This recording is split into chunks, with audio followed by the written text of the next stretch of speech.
Hey everybody, it's Noah. It's the Zone Podcast again. Today I got Lou, Anthony, and he's from Never Force Solar. So Lou, kind of tell us about yourself. Hey everybody, thanks for having me on, Noah. A little bit about me. I was in the Marine Corps after high school. Then I got my bachelor's and my master's. I became a teacher for years, and I ditched my career to knock doors and to start a solar company. So that's me in a nutshell, basically, man.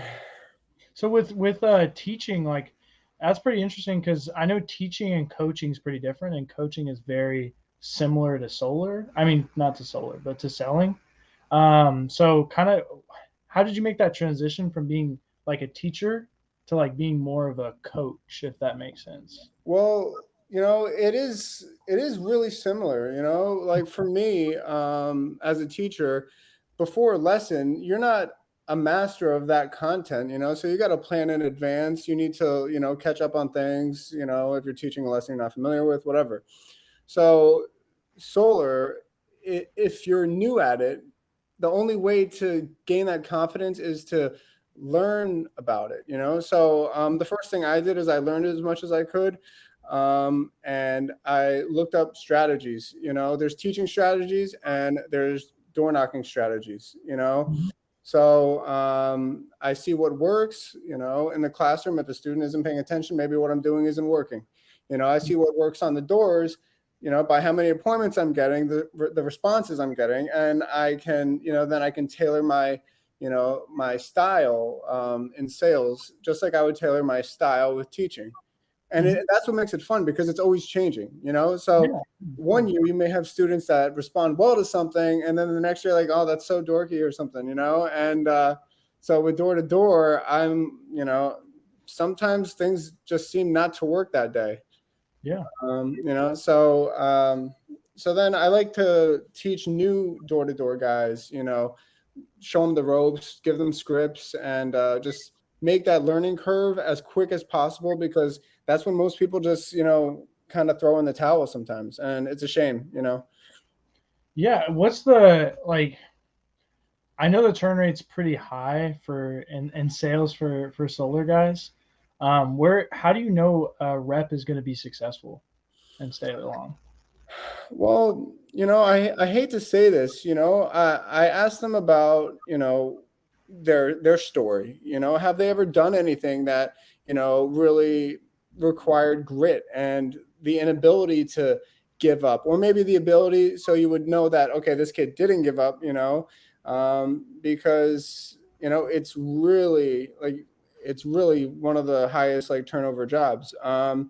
But kind of the tenacity, it's like almost like at a door when you're wasting your time, so you want to cut it short and head to the next door almost. When I meet with somebody pretty quickly, I get the vibe for okay, this guy has a good head on his shoulders, or he's good but he's going to need motivation. This kid has, he's new but he's very like good socially, so I think he'll do well. So I think it's the same thing. It's just having a good judge of character, I guess, maybe.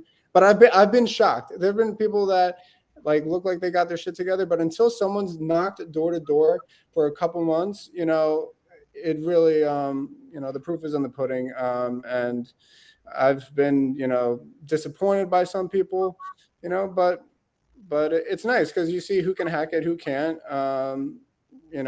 But each time it's different. What do you think you're like? I don't know if you're a big believer in like closing lines and stuff like that, but like what would be your number one like closing line if you had one? Um, I've heard some good ones. Yeah. Do I have one that I always use?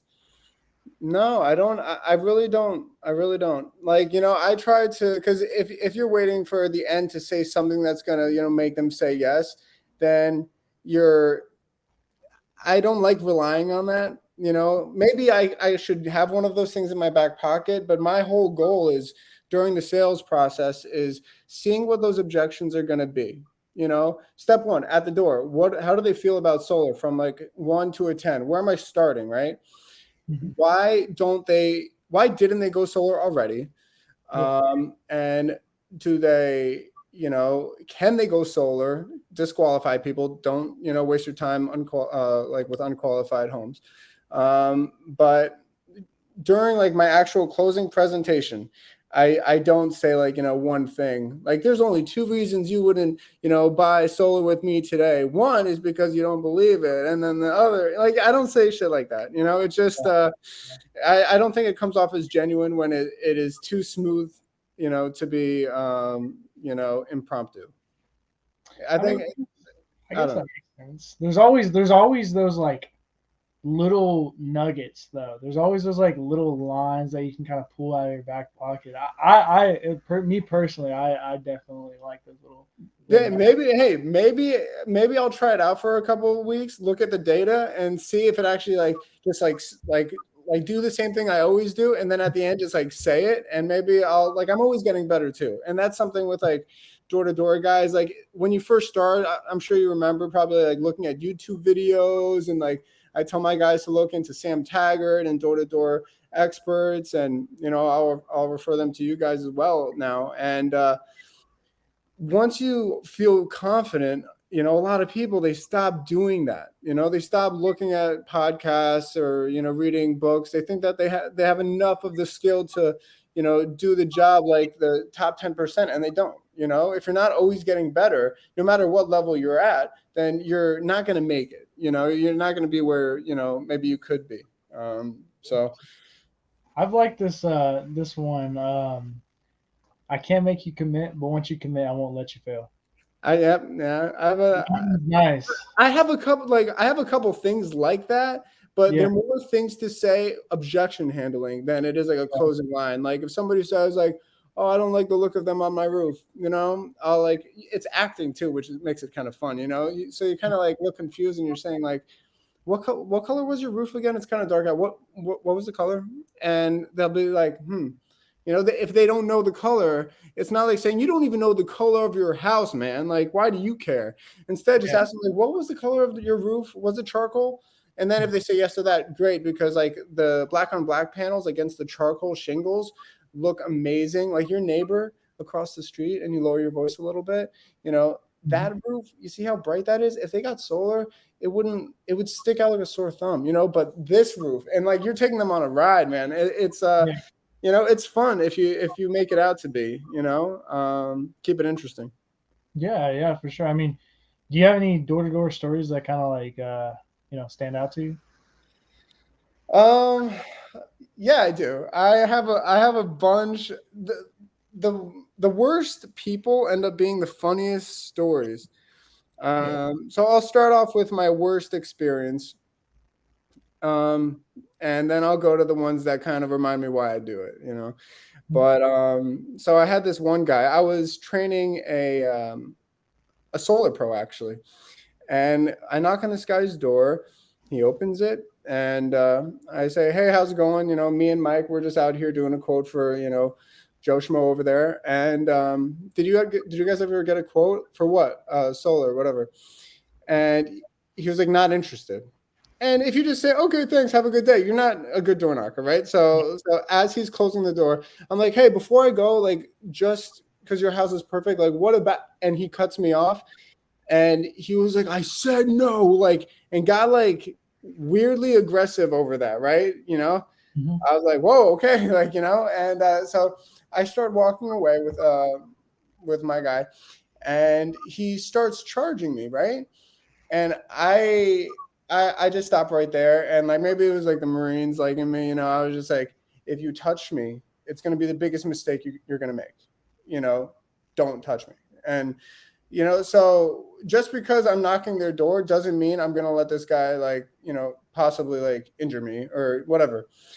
So, oh, and then he chased us off, and he was like, "I'm going to stick your head up your friend's butt." And I was like, way to make it weird, man. Like, why even mention that? So that was the weirdest thing. His wife came out actually after that, and I said, "Hey, check on your husband. I think he's upset." But anyway, um, Go get you, man. Yeah, no, I got out of that. And then the guy I was with showed his true colors. He was like, dude, if he did anything right there, I would have called the cops and been out. I was like, dude, you're in so true colors, right? Anyway, some good stories. So there was this which one here? Okay, so I'm all about like mirroring and like if I look up like something I'm mirroring like the night before, like the next day I'll practice it, whatever. And so this day I was mirroring everybody, and so this lady opens her doors, and her arms are crossed, right, like, and her head was kind of down, maybe like angry, right? So at first thing I do, I was like I started going like this. I was gonna cross mine, and I could see that she wasn't angry, she was upset. So sometimes body language can be like kind of misconstrued. So I realized, okay, stop mirroring this lady.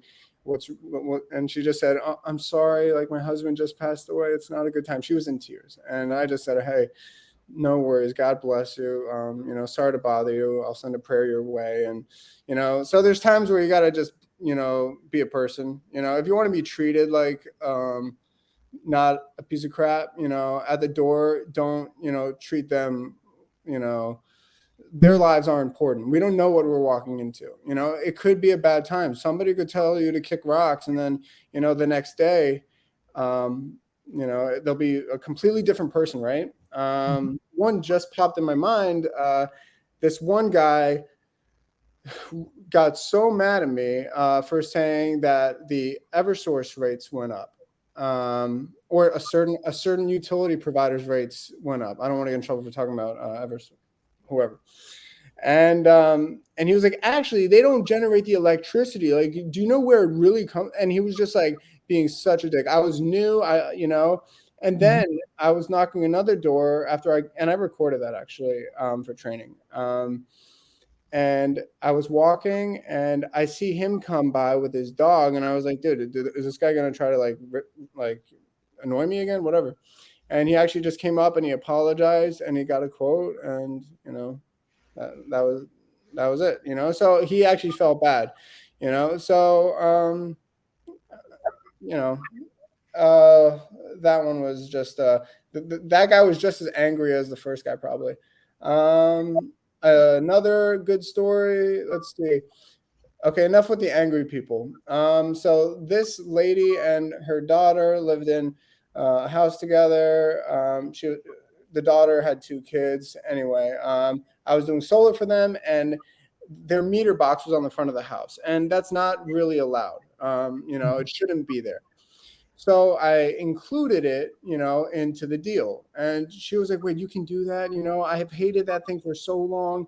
I want to move that ugly thing to the side of the house, but it costs a fortune. And I told her, I said, hey, if you want it done, we're going to get it done. And it took a little bit longer because of the utility company, but, she was in tears because it's something that she would never have done if it wasn't for solar, So as far as like door-to-door guys out there, like the lesson there is that like we're doing a good thing. A lot of people, have a stigma with it, or they don't see that we're really just trying to help people. We're trying to help them save as much money as possible. And we can do certain things like, move a meter or cut a tree down that, is going to fall on the house maybe, or potentially, or do a roof. So that was another good story. Feel like I have a couple more, unless that's good. You want to? I mean, that's all good. I mean, I enjoy listening to them. I mean, a lot of people just have all those stories that come out. I mean, one of the things that I was thinking while you're saying most of the stories, even with the angry people, when somebody first gets into door to door, how do you make sure they have conviction? Because every single salesperson needs that attitude, belief, and conviction in order to do a good job and in order to actually close. Because if you don't believe in it, you can't close. And that was one of the things that I've personally dealt with when I first got into sales. So, what is your way to get that conviction back into like a younger sales rep, or even when you need a kick in your own ass? Conviction for a seller or like a door knocker? A door knocker, like somebody, or a closer, Okay. Like he's trying to close somebody, but he's like, ah, man, solar, like Well, it's a $60,000 loan, and like I'm like only saving him $10 or something like that, and he's just like, I don't know if I'm doing the right thing. You know what I mean? I thanks for asking this one, because like at my old company there was a kid who was always negative, and it would kind of like spread a little bit, right? And I'll just say that if you don't have conviction, if you don't believe that you're doing a really good thing for people, then you're not going to sell deals. If you're a door-to-door guy and you don't believe that you're trying to help every single person behind every single door, then you're not going to get that many appointments probably. If you're just chasing a number, because for me, like, I feel bad when I walk away from a house that I know would be perfect for solar, like the roof is new or it's a new build, and they're just like, they don't get it, because I messed up. There's something that I didn't do that I could have done, and they would have been better off, and that's the mindset you have to have. The conviction, the conviction will come, but immediately, if you haven't sold a deal, you don't really know yet. Like, you haven't seen it happen. You don't have like the story. So once you see like a few of your clients, they switch, they're happy, then you're like, hell yeah, they were paying more, I helped them pay less. The proof is right there. Like, you can see it, so that'll make you believe in what you're doing a little bit more with solar. And I'll be just, honest here, that not everyone in the solar game is selling solar the way that I like to sell solar. There's a lot of people out there that I've talked to at the doors that have leases when they should have done ownership. There was a time for leases, there was a time for ownership. Some people think that it's going to go back to leases anyway. But regardless, I've seen so many people lease when owning would have been the right thing to do when they switched. So you just got to go out there and know that you can do a good thing, and do it a few times, and then the conviction will be there. But as far as like on an interview, I don't, I like to hear it. I like to hear like motivated people like, hey, I'm a closer, man. Like, I'm going to close, like, but okay. Like, I believe it when I see it, it's like your words, you speak so loudly. Your actions speak so loudly that I can't hear a word you say, so you can have all the conviction, but if you don't do it, it's just going to be false. And the homeowner will feel that too. If you have like, if you don't really believe it. Mm-hmm. So just building that conviction is just like closing more deals and being able to see what's actually in front of you. Do you ever like get new reps on the phone with happy customers who have already had solar and they're like, hey, this is awesome? Like, you ever kind of get them on the phone or like have video testimonials or anything like that? I've never gotten them on the phone with a past client.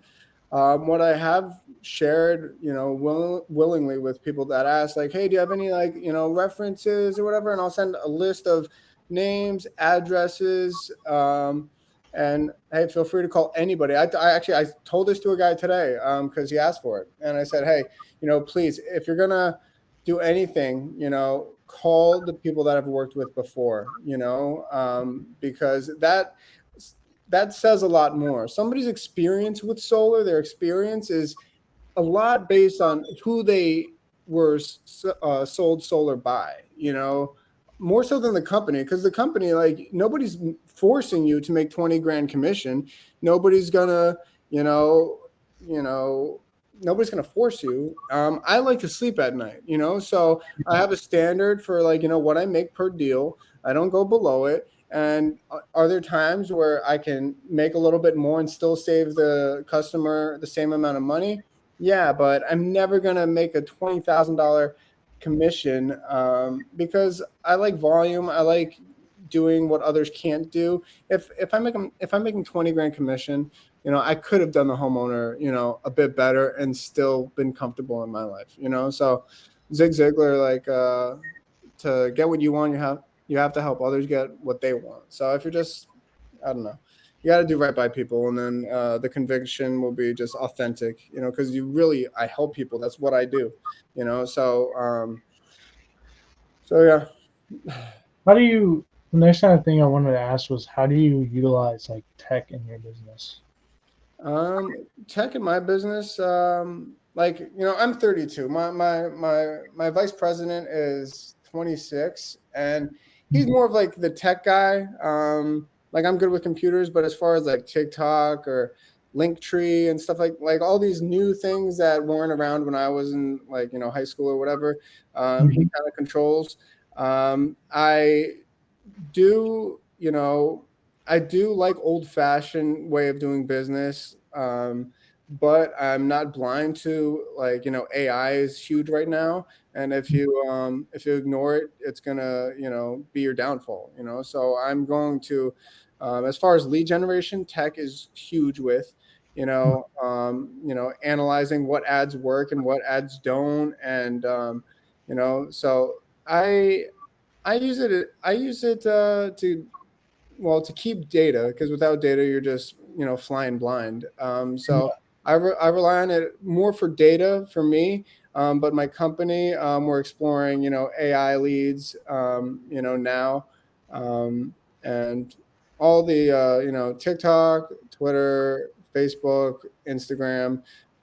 We want to have body cams on us and actually like record some of the stuff that happens when we're out on the doors, because like sometimes there'll be something that happens and you're like, dude, I wish somebody was filming this right now. If Oh yeah. dude, if you just like killed it, like if you just did like a textbook appointment, and you miss that, then it's like, damn, like, So and you're one of those guys who records as well. what? You're one of those guys that's records sales as well. That's like that's so amazing. That's so good. Do people don't do that anymore? No, dude. when Really? What? I was knocking, man, like nobody was doing it. I was the only one doing it. I was like, man, why wouldn't you record your sales? Like you, that's like that's your game footage. Dude, I recorded the top salesman's close when I just got promoted to Solar Pro, and I transcribed it for hours Mm-hmm. by hand. Like, and the kids that I worked with were like, dude, there's like an app out there, and I'm like, yeah. But when I was transcribing that, I listened to it for hours and had to rewind it, and I could say it in the same tonality that he said it, and you don't know what you're talking about. And so I have it all down. And yeah, so that helped a lot. Why reinvent the wheel? Like, I'm all for getting better and stuff, but at that point I was new to selling, so I wanted to make commission. I want to do what the top closer does. If you replicate the patterns of successful people, you will be successful if you're consistent. That's really it. Like, if you show up, if you stick to your schedule, like if you stick to your schedule in the gym for a week, or not a week, okay, for 6 months, you go to the gym for an hour a day, even if you don't know everything that, like, a bodybuilder knows, you're going to be in shape, or you're freaking, what are you even doing there, Mm-hmm. But yeah, I transcribed everything that the top guys did. I would go out door knocking with different people, record their pitch, even like the people that I were like, dude, like people that weeks, like no appointments, I would go out with them to train them, but they may say something that like I can take away. So like, be a sponge, like that only attracts what's useful and, deflects what's not. Even somebody who you think, maybe an idiot or whatever, may say something that's in their pitch, and it may help you, so yeah. Well, other than that, it's been pretty nice having you on. I definitely think that was a lot of value for everybody out there. Are there any kind of other things within your solar career that you would say to somebody who's just getting started before they get into solar? Yeah, I would say congrats. It's a huge decision, and I think that even though we all have fallbacks, or things that we could do if it wasn't for door to door or this or that, forget about it. Because if you have that in the back of your mind all the time, then you're not gonna be all in. Be all in. Get better every single day. Be consistent. Hold yourself accountable. Stay hungry. Nobody's going to be hungry for you, and nobody's going to believe in you until after you've already done what want to do. So just create goals and smash them, make new goals, and don't give up. Let your actions speak and record all your sales. And record your sales. Well, other than that, Lou, it's been awesome having you on. You I'll too. put all of his information down below, so you guys can check out the links and everything like that. But other than that, I'll catch y'all. All right, thanks. Sounds good. Have a good one.